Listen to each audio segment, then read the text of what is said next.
Welcome to the Building the Cooperative Classroom podcast, the official podcast of the Johnson & Johnson Cooperative Learning Institute.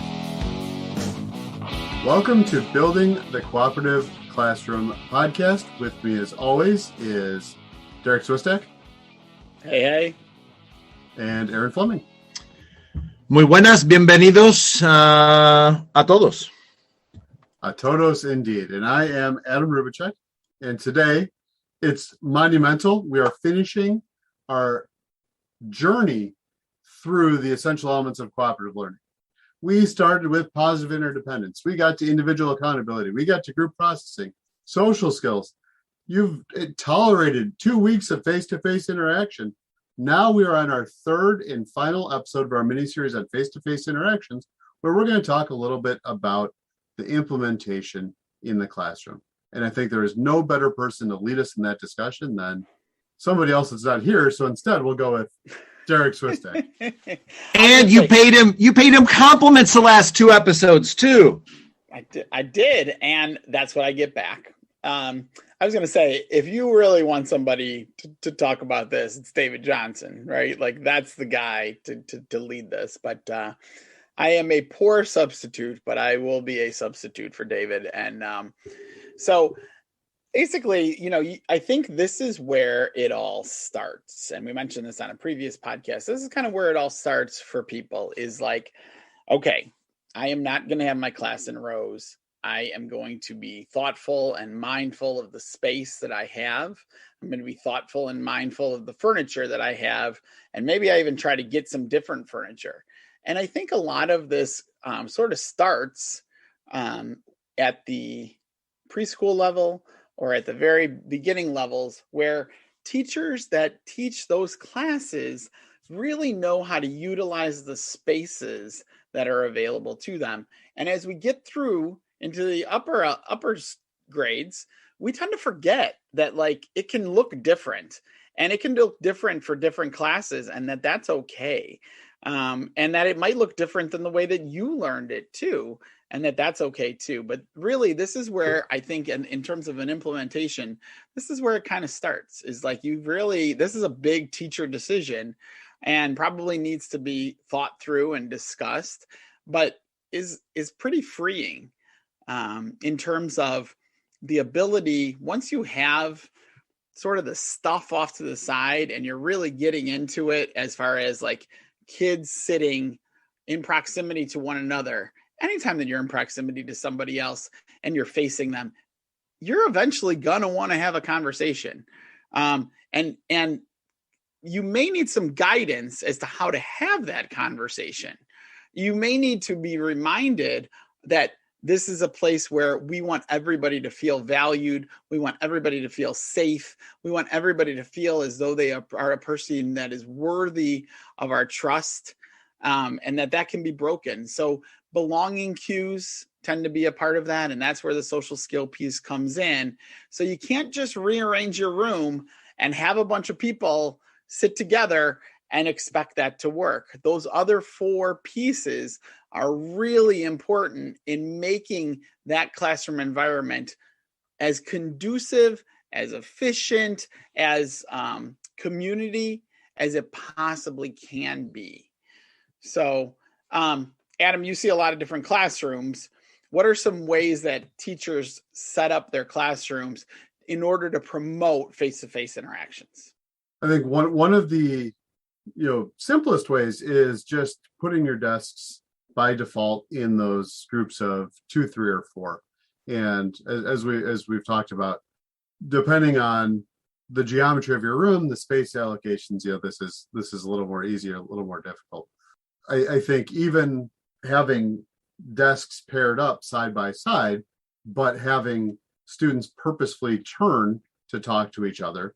And so making that a conscious effort to, now I want you to turn your chairs and look at each other and not just do that parallel side by side. There's a lot of instances when even your chairs are attached to your desks. We still see a lot of that. In cases like that, it's picking up and moving your chair. There are so many ways that we can sort of move beyond the physical limitations, that using that hallway creatively, taking our classes when the weather's good, let's take them outside. and let's get away from the constraints of the room and the furniture. So teachers will get creative if they see a benefit. How many students don't like it when the teacher says, hey, we're having class outside?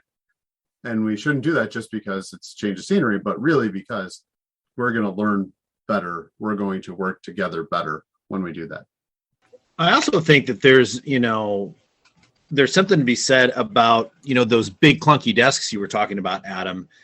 If it's that, or Derrick has even mentioned, if you're in a science lab and your furniture won't move, you can always teach the students to physically turn and face someone. So there are ways around, the furniture piece. And the other thing I would even say, in relation to kind of getting students, up and moving, maybe outside or in the hallway, is just have students stand up in class and move around. You can use, there are so many activities out there that sync up with that, standing up, movement, talking to different people, across the entire classroom, and not just a fixed, formal group of 2, 3, or 4, but it's just a quick informal, real informal check-in, standing, moving around, getting that blood flowing. Yeah, and some of the other ways that teachers, promote face-to-face interactions, to Aaron's point, is having appointment clocks, having kids make appointments at the beginning of the year with different kids, with other students in the class. It takes some time, but you roll a 12-sided die, and you've got yourself a 2:00 partner. Go stand up, go talk about what we just, summarize what we just sort of discussed in this 5 or 10 minutes. Go find your 4:00 partner. Go find somebody that's up on the board, and talk about the lab that we're going to do today. What are we going to see? What are we going to hear? What should we expect that's going to happen? What kind of data do we need to take? Like, having those discussions and having those quick little informal discussions is really important. There's also a lot of studies just about like mimicry, and like if you think about the way that we first learn to interact with others, it's probably with our parents, specifically our mom. And our mom, people smiling at us, and we learn that through mimicry. That's the same thing with adolescents, or any age group, is that they're going to learn through mimicry. So it's really becomes more important than ever to talk about the looks like and sounds like, and talk about how that you're keyed in, and how other people are going to know that you're a big part of their group, and that they can rely on you for both safety and for learning. And those are really important pieces. I oftentimes talk with students about why we're doing these face-to-face interactions. And one of the reasons that I really believe is that a lot of us want we want our students to become more independent learners. And a lot of us were really good independent learners. But when you get to another level, you do need to form small groups to try to process materials. And if you can start building those things as an independent learner, now you can start building in those positive interdependencies, so that when you're in a small group like this podcast, you sort of know that you sink or swim together, that you can rely on one another. Each of us has our role. We know that we can look at each other. We know that we can trust one another. All of those pieces become a more important part, regardless of whether kids go to college, regardless of where they're going after this. They are an important, cohesive part of having discussion and learning from one another. And again, I'll bring up that we're coming out of remote learning due to COVID at this time, and building those connections with each other, making those purposeful connections from student to student. Making sure that students do know each other's names, that they are making eye contact. It's this face-to-face interaction is so closely related to social skills, but face-to-face really is the start of that. We are repairing the harm that was done, to protect lives, but we did harm children and adults even, and so we can repair that harm by spending extra time focusing on rebuilding those relationships. Yeah, I was remarking on that today, actually. I was saying that the last time that any of us were in a classroom with 30 children was back in February of 2020 or March of 2020. March 12th, 2020.